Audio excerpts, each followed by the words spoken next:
సినీ నటులు నరేష్, పవిత్ర లోకేష్లు Hyderabad cyber crime పోలీసులు ఆశ్రయించారు. తమపై కొన్ని వెబ్సైట్స్, యూట్యూబ్ ఛానల్స్ అసత్య ప్రచారం, ట్రోల్స్ చేస్తున్నాయని పోలీసులకు ఫిర్యాదు చేశారు.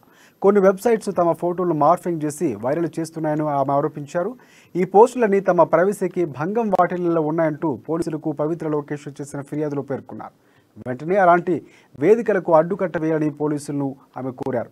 నరేష్, పవిత్రల ఫిర్యాదు మేరకు కేసు నమోదు చేసి దర్యాప్తు చేయనున్నట్లు cyber crime station ACP KVM Prasad చెప్పారు.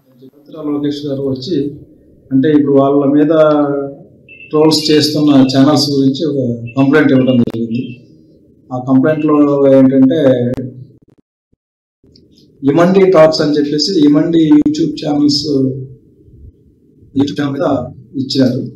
తర్వాత ఇంకా కొన్ని యూట్యూబ్ ఛానల్స్ వీళ్ళ మీద ఎవరి మీద అయితే అసత్య ప్రచారం చేస్తున్నారు, ఈయనకి outraging her modesty, some comments చేసినారని చెప్పేసి అందులో కంప్లైంట్ చేయడం జరిగింది. దాని మీద కేసు పవిత్ర లోకేష్ గారు వచ్చి అంటే ఇప్పుడు వాళ్ళ మీద ట్రోల్స్ చేస్తున్న ఛానల్స్ గురించి ఒక కంప్లైంట్ ఇవ్వడం జరిగింది. ఆ కంప్లైంట్లో ఏంటంటే